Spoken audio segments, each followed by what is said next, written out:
Bonjour. Eh bien, vous allez voir le retour de lecture des 3 lecteurs qui ont eu la primeur de lire De retour en URSS en lecture commune en avant-première tout le mois de janvier. Donc, j'ai nommé, bon, on va commencer par le garçon parce qu'il était seul, Christophe, Justine et donc Meg qui est aussi un auteur et je vous mettrai les liens pour accéder au site de Meg. Ils vont vous faire un petit retour de ce qu'ils ont pensé du roman et des personnages. Et ensuite, ils m'ont posé chacun une question auquel j'ai répondu. Je vous prie déjà d'excuser le fait que je suis un peu lente en ce moment, vous le savez, mais je tenais à faire cette vidéo avec eux pour faire le retour de lecture commune. Je les remercie beaucoup d'avoir passé tous les dimanches après-midi, au moins 3/4 d'heure, 1 heure avec moi pour me faire un retour systématique de chaque partie qu'on avait prédécoupée de cette pavasse de 630 pages donc, qui s'appelle De retour en URSS, qui est sorti le 2 février dernier. Je vous remercie encore de votre bienveillance et de votre accueil envers ce livre qui est donc mon 7e roman. Je les remercie encore beaucoup. Je les embrasse individuellement et de loin, ils le savent. J'ai beaucoup apprécié nos petits échanges. Et écoutez, j'espère que ça va vous plaire. Et je vous laisse donc avec Justine, Meg et Christophe. Oui, cette fois-ci, le garçon passe en dernier. Allez, au revoir. Et merci encore. Alors, ce fabuleux roman, De retour en URSS de Lisa Giraud-Taylor, voilà, on l'a lu tous les 3. On a eu la chance de le lire avant sa sortie. Et du coup, allons-y. Qu'est-ce qu'on en pense? Justine, tu commences? Alors moi, j'ai beaucoup aimé parce que c'est une histoire dans l'histoire. Et donc ça, c'est très intéressant. On découvre une période qui finalement n'est pas toujours traitée en littérature. Donc l'URSS est plutôt l'année 1933. Et voilà, il y a de nombreux rebondissements tout au long du livre. On ne sait pas où l'auteur nous mène. Et donc voilà, c'est vraiment un livre très riche, très, très puissant aussi par ses personnages et par l'intrigue. Donc j'ai beaucoup aimé et j'invite tout le monde à le lire vraiment. Christophe, on continue? Alors, fan de SF, fan d'histoire, je suis obligé. J'étais obligé, et puis on tombe dedans, des descriptions qui sont vraiment incroyables. Ça prend aux tripes par moments. Et puis surtout, il y en a qui bossent, quoi. Lisa a bien travaillé son sujet. Et pour moi, c'est du bon. C'est du bon. Il y a plein de rebondissements, une fin incroyable, enfin, très intéressante. Et voilà. Je suis dithyrambique parce que franchement, j'ai adoré, j'ai accroché. Ouais, mais c'est pareil pour moi. C'est exactement le genre d'histoire que j'aime en plus, où on est pris dedans dès le début. On rentre dans un truc avec du voyage temporel, des missions secrètes, des espions qui essayent d'espionner l'autre, mais qui se font espionner sans se rendre compte, etc. Et je trouve ça excellent, les échanges entre les personnages. On ne sait jamais où se situer, on ne sait jamais pour quel camp on se trouve et qui sont les ennemis et tout ça. On est un peu dans nous-mêmes, on change en fait d'avis toutes les 5 minutes. Et comme on en avait déjà parlé, moi j'ai été prise dans le truc. Au bout de quelques pages, je me suis dit mais où est-ce qu'elle va nous emmener tellement on est déjà loin. Et en fait, à chaque fois, on va plus loin. À chaque fois, il y a des nouveaux rebondissements. À chaque fois, il y a des nouveaux échanges de situations. Et en fait, il y a 600 pages et on ne se rend pas compte qu'il y a 600 pages tellement c'est bien, tellement on est pris et tellement c'est intéressant en fait tout ce qui se passe dans l'histoire. Donc j'ai trouvé ça excellent. Est-ce qu'on parle un peu des personnages? Quels sont les personnages que vous avez préférés? On va pas dévoiler, hein, mais… Non, il ne faut pas dévoiler surtout pas. Donc il y a des personnages dans les 2 camps, voilà. Et puis c'est tout ce qu'on dira. Oui. Il y a la garce par excellence. Mais non, moi je l'aime bien, Chloé. Il y a une belle garce. Non, pas Lisa. Il y a une belle garce, quand même. Il y a la personne, le témoin, celui qui est tout autour, celui qui voit tout. et qui, l'air de rien, qui, qui rassemble tous les éléments. Voilà. Il y a une histoire d'amour, belle histoire d'amour avec deux beaux personnages, sympa, deux, voire quatre. On ne sait plus à un moment qui ils sont. Voilà. Et non, c'est vraiment très bien. Ils sont vraiment très bien brossés, une belle galerie de portraits. Et Justine, t'as accroché pour qui, toi?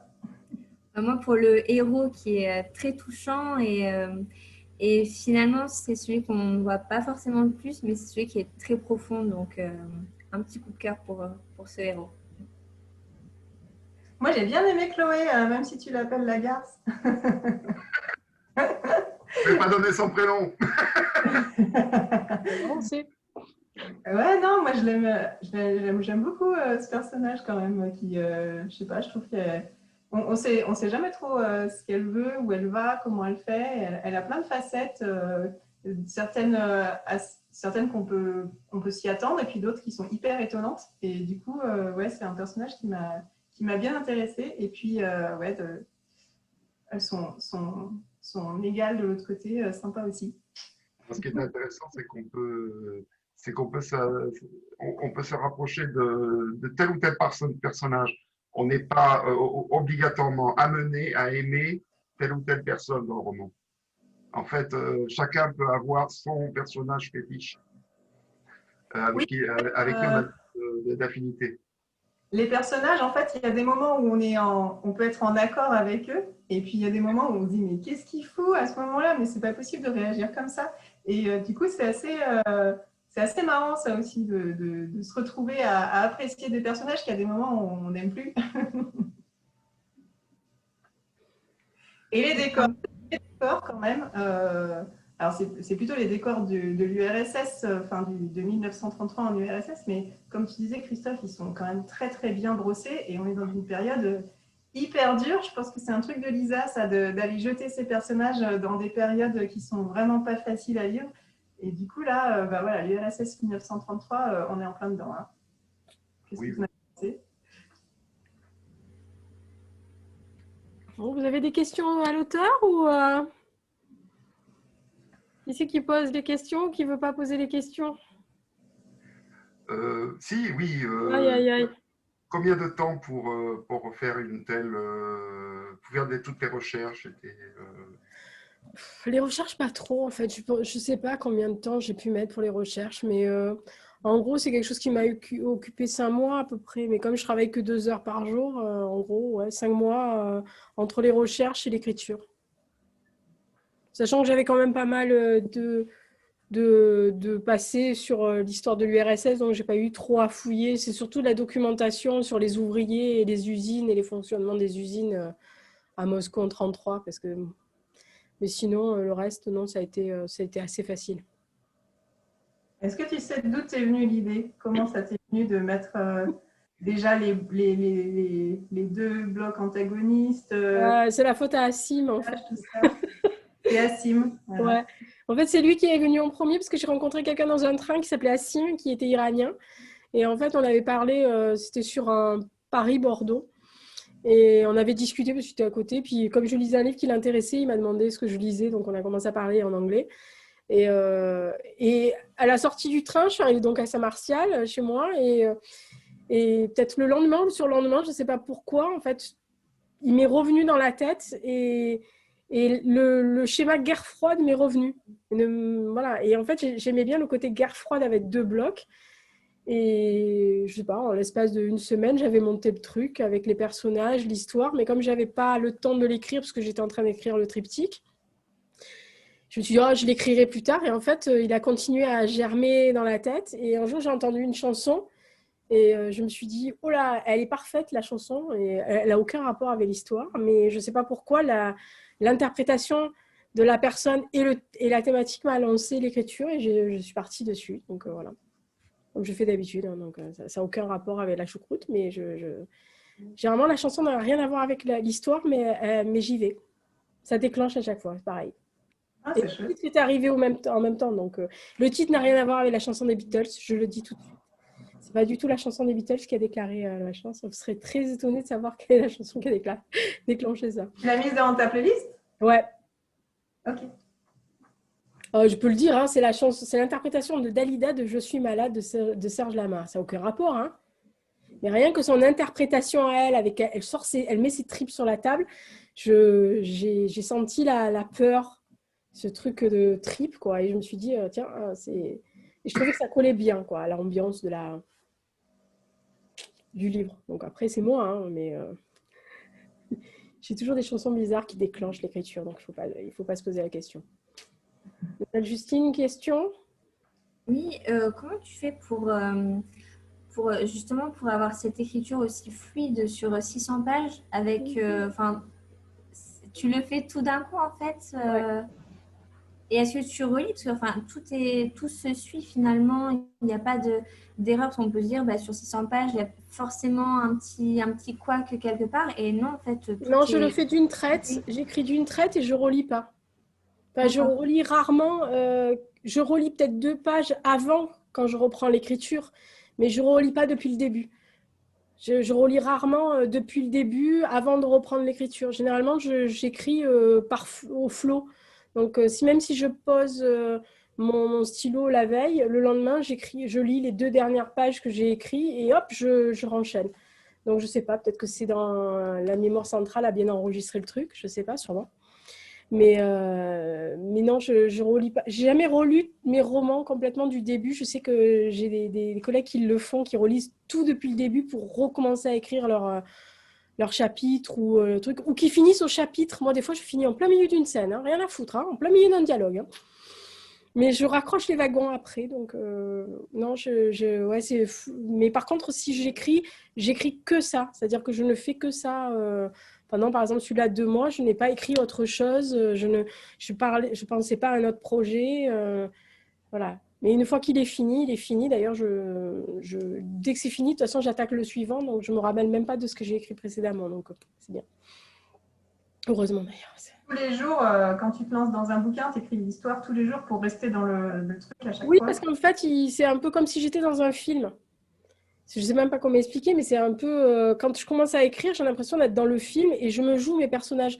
Donc en fait, pendant les 2 mois où je vais gratter ou 3 mois où je vais gratter, ils sont là constamment dans ma tête. Donc par exemple, j'ai vécu avec tous les personnages pendant 2 mois, tous les jours, à les revoir. Alors c'est sympa hein, de les revoir de temps en temps. Enfin bon, il y en a certains, ils sont un peu lourds. Hein. Mais c'est pour ça que c'est un contexte des fois difficile parce que à la fin, je suis contente de les quitter. Quand j'ai mis le point final, je fais « Ah, oula !» Mais je ne pensais pas qu'il était aussi gros quand je l'ai fini. C'est quand je l'ai retapé à la machine que j'ai vu le nombre de pages qu'il y avait dans le cahier que je me suis dit « Oh là, mais oh là, où tu vas là ?» Voilà. Mais je n'avais pas fait attention à la grosseur du cahier. Mais bon, voilà. Au moment où tu écris, enfin, genre, parce que tu travailles à côté, donc Oui, non, je ne travaille pas du tout. le matin, ouais. Non, le soir, généralement. Le soir. Ouais, généralement, c'est le soir. J'écris, j'ai une période où je peux écrire très facilement entre... mon truc, c'est 20h, 22h. Ou sinon, c'est entre 3h30 du matin et 5h. Mais ça, c'est rare. C'est vraiment quand il y a une scène qui m'énerve bien ou où je sais comment la prendre, mais ça m'embête parce que je n'ai pas envie d'en dire trop au lecteur. Donc, du coup, je suis obligée de savoir exactement où je coupe dans mon schéma à l'intérieur. Mais généralement, c'est le soir, oui, que j'écris. Plus facilement. Je ne sais pas pourquoi. Et par contre, j'écris qu'en musique, hein, ça c'est sûr. Je mets la chanson ad nauseam, style, je peux la vomir après, parce que pendant des mois après, je ne peux plus l'écouter tellement je l'ai écoutée. Quoi. Mais ça donne le rythme du roman. Donc, c'est pas mal. Bah, écoutez, il nous reste à peu près 1 minute. Ça va? Vous avez dit ce que vous vouliez? Vous n'avez rien à rajouter, messieurs, dames? Il y a quelque chose à rajouter? Non, en fait. Qu'on veut le tome 2. Voilà, la discussion off, c'était ça. Hein. C'était un tome de plus, 2 tomes de plus. Bah ouais, on t'a trouvé où le commencer. Ouais, c'est ça. En plus, ils m'ont donné les idées pour les flashbacks et tout. Je peux plus rien faire. Bon, ça va continuer alors. Bon, alors, merci pour la lecture commune. Merci à toi. Et à bientôt. Écoutez, il est tout juste sorti, donc vous verrez bien. Le prochain arrive l'année prochaine et je pense que Justine va adorer. Je vais encore faire un personnage qui va plaire aux filles, moi encore. Je sais pas pourquoi. Qui va plaire aux garçons. S'il y a une fille qui va te plaire, Christophe, j'en suis sûre. Mais ouais, même deux. Il y a encore une emmerdeuse. Alors, une belle chieuse. Hein. Alors celle-là, elle est parfaite. Elle est bien cotonnée. Je l'ai faite parfaitement. Écoutez, merci beaucoup. Et puis, à bientôt. Puis, lisez bien, pas forcément que celui-là, mais même tous les autres, hein, si vous avez envie. Oui. Allez.